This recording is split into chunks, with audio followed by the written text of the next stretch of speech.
Right then, as all previews, this is brought to you by our friends at Parimatch, and I'll talk about that a little bit later on in the show. If you want to go straight to that bet or any other sections of the preview, then check out the chapters below.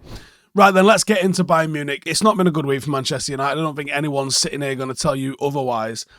And when I look at this Bayern Munich team and look at how they play, you just go, oh, this week's going to get worse before it gets better. Now,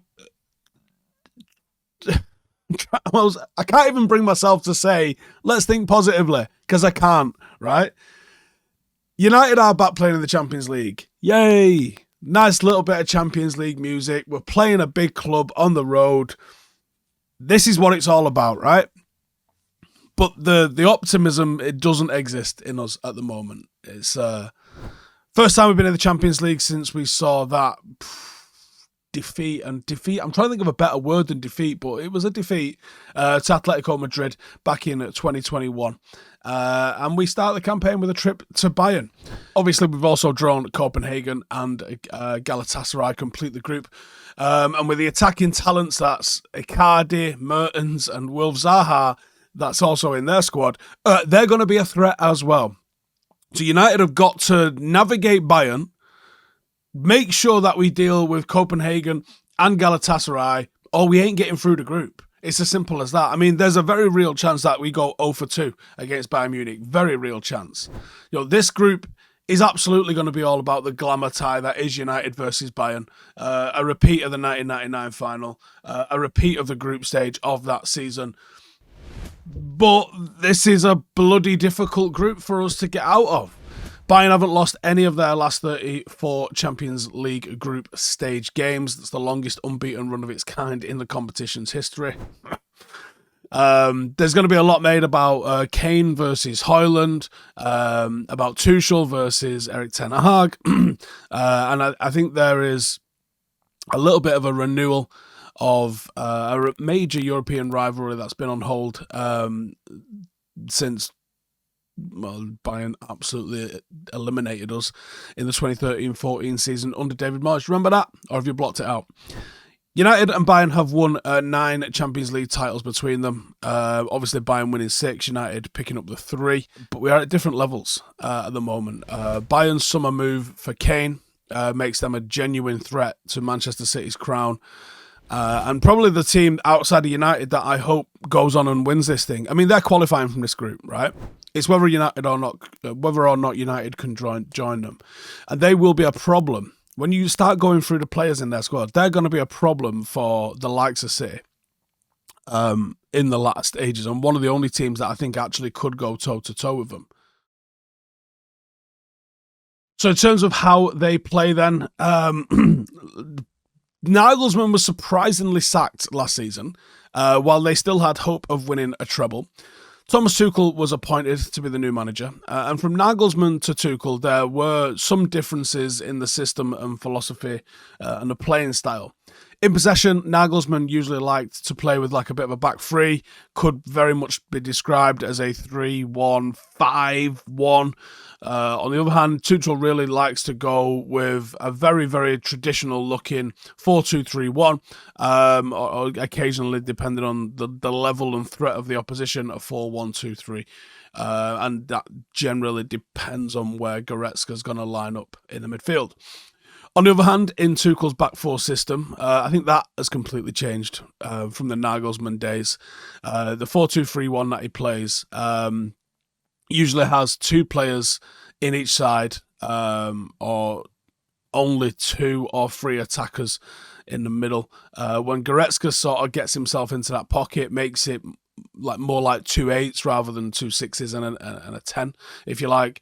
Both full backs do tend to tuck in and support Kimmich, as he'll be the 6. And sometimes Goretzka stays deeper. Sometimes wingers will come out and fill those inside pockets in between the lines. It's fluid, but it's structured. I was going to say rigid. It's not rigid, it's structured. Structured is the word I'm looking for with that one, I think. There is naturally overloads in the wide areas, and Tuchel's side does prefer to play wide, so your wingers are going to have to track back to try and keep up the numbers. Look, if you're coming into this game thinking, yeah, United can just go smash and grab a win, yeah, I don't know if we can, In this system, usually you'll see Coman and Leroy Sané. That's massively important to Tuchel's plan. You would expect the opposition to defend, trying to be compact, trying to block, trying to get narrow, try and sit in midfield right in front of the box. Coman, being right-footed, selected to play on the left-hand side. Left-footed Sané, play on the right-hand side. That really enables them to dribble inside and fullbacks to overlap and create a 2v1. The overlapping fullback thing, not necessarily in fashion too much at the moment, but Bayern are good enough that they can play 1v1 on the halfway line and they can push those fullbacks forward and they can absolutely smother you in the final third. And they can provide width using the fullbacks, push those dangerous forwards inside and really overload your back line as they do time and time again. Defensively, another possible advantage of changing to a back four is managing those counter-attacks. During Nagelsmann's era, that high line with the back three was one of the biggest features, but there was also an enormous risk of exposing that huge space in behind, and it actually conceded a lot of goals from counter-attacks. For a team of Bayern's sort of level, they conceded a lot. With the back four, with one more defender seemingly at least coming back to cover, it does seem to help the resistance to the counter-attack just that little bit. Bayern defend in a 4-2-3-1 that looks like United's, but it's not like United's. He's looking for players that are going to press zonally when the ball is in the centre area of the pitch. Means that players will stand between two opposition players and not necessarily mark them, but they're ready to drop into an area, always looking to screen that centre line and in front of the two centre halves. And that sort of pressing, I think people would probably call it situational pressing. It's not necessarily going out to a man. And there's some benefits to that. Some people will be like, well, what's the point? Space doesn't score goals. And I hear that all the time with people at corners and things like that. Personally, I like a blend of man and zone when it comes to corners because, the space doesn't score goals, but also you don't want to get everyone dragged out of position. And I think that's one of the benefits of this sort of situational pressing that they have is when you go man-man, so let's say it's a midfield three against a midfield three. Your 10 goes on their 6, your 2 6s go on their 8s, right? You think that makes a lot of sense? Yeah, and it's logical, but it doesn't always make sense because if you know you're being man-marked, all right, you want to mark me? Cool, let's go for a walk. And then you will get dragged all out of position and then they'll have a winger come and rotate in. Are you deciding when to pick up and pass on? That's when it starts getting difficult. If you hold your shape, you can let people roam around off you. And then, situational, depends. Are you going to go press or are you not going to go press? The centre forward will lead the press for them. He's going to angle the pressure to cut off one side of the pitch. Normally, the striker forces the attacking team to play to the side that they're going to be the weakest. That gives Bayern at least a perceived upper hand when they do that. As soon as the ball's moved out to the opposition fullbacks, Bayern do go man for man in that sort of area in the opposition half, switching from that sort of zonal orientated press to something a little bit more man orientated, using the sideline as that extra defender to try and squeeze and push them back inside. And they do get high up the pitch. So you got problems, is what I'm trying to say. In terms of the team that I think they'll select to play against us, I think Coman might be out, actually. I think he's going to be one that might be out. So I do think you'll probably be looking at Ulrich because Neuer's out for a while. The defensive partnership, Upamecano and Kim Min-jae, could both be United players. Mazraoui, ditto, and Alphonso Davies, that rounds out the back four. I mean, it's a good back four, isn't it? And so's the midfield too. Kimmich and Goretzka. Doesn't get better there, does it, for us? All right, cool. What's in front of them? Musiala. Fucking hell. Barely touched on any of these individuals, right? And like I said, Coleman's out, so what have we got? Gnabry. Right, all right, cool. Sound. And Sané on the other wing. Yep, Sané on the other wing. Okay. Kane up front. Yeah. Nice. Okay. Scary good. Starman, Jesus Christ, could pick about 4. I would probably say Harry Kane's going to hurt us. Started his Bayern career on fire. 4 goals and an assist in 4 league games. Nice one. He's as close as you can get as a complete centre-forward. Not really got many obvious weaknesses. Pace, maybe. Scores all types of goals. Brilliant holding the ball up. Work rate is fantastic. Creates for others. Brings others into the game. Drops deep into areas that help overload, which really suits the way Bayern are going to do it, I think. Adds quite crucial defensive contributions. And his finishing is just sensationally good. Almost flawless technique when striking a ball. It's super clean. And he does get a bit of volume with it, but no, so do a lot of the best ones. And he's a fucking danger. He's an absolute threat to us. In terms of United, it's like, is it the first 11 fit players through the door? Jesus Christ. So, Onana, Delo, Reguilon. I think it's going to have to be Martinez and Lindelof. And I think Harry Kane's had a real good time with Lindelof in the past. Not looking forward to that one. I hope beyond all hope that it's Amrabat alongside Casemiro. I just hope it is. Is it going to be? I don't know. And I think it would be dangerous to go with the 4-4-2 diamond that we saw Ten Hag experiment with for the first time against Brighton. Even though it was successful for the first half, maybe you could have scored and got your noses in front. If he thinks that allows United to play on the counter and clog up midfield, which it did do, by the way, that might be an option for us to go to against Bayern, especially if you can bring Amrabat in because that upgrades on McTominay. Otherwise, you got problems. You do have problems. I expect it to be a bit more traditional from United. I would expect it to be... I think he'll try Garnacho off the right, Rashford off the left, Hojlund down the middle. Could be a big game for Hojlund. Bruno.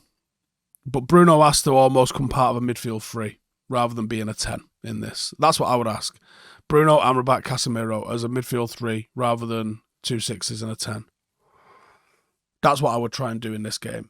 And, I think you've got half a chance. You've got players in midfield who can protect, they've got great work rate, and they can pass. And then you've got 3 players with pace. You've got pace on the right, pace down the middle, pace on the left, and you've got to look to get it in behind as they're transitioning. I mean, they're good at it. The Bundesliga is all about it, but you got to try and look to do that. In terms of the biggest threat for United, the possible match winner, I'm going Hojlund. I thought he's shown so much promise in that first start. Will be a big transitional threat, big physical threat for Bayern. And he is a good presser from the front. That work rate and those legs up top will be real vital for him and for us. And I think his strength and hold-up play is going to be vital because United are going to struggle to get up the pitch. And I think having someone that you can go to as a focal point, get him to turn the corner and try and play somebody else in from him is such an advantage to have up top. Such an advantage. So I think Hojlund's going to be a big part to play for United in this. Now, as I mentioned at the top of the show, this preview is brought to you by Parimatch UK, and I have an exclusive bet boost for you guys that you can't get anywhere else. It's my picks for United's Champions League opener. I am going for both teams to score, okay? I'm going for Harry Kane to... Listen, do you know how hard it was to come up with a bet that isn't just like 3-0 Bayern, right? So I've tried it.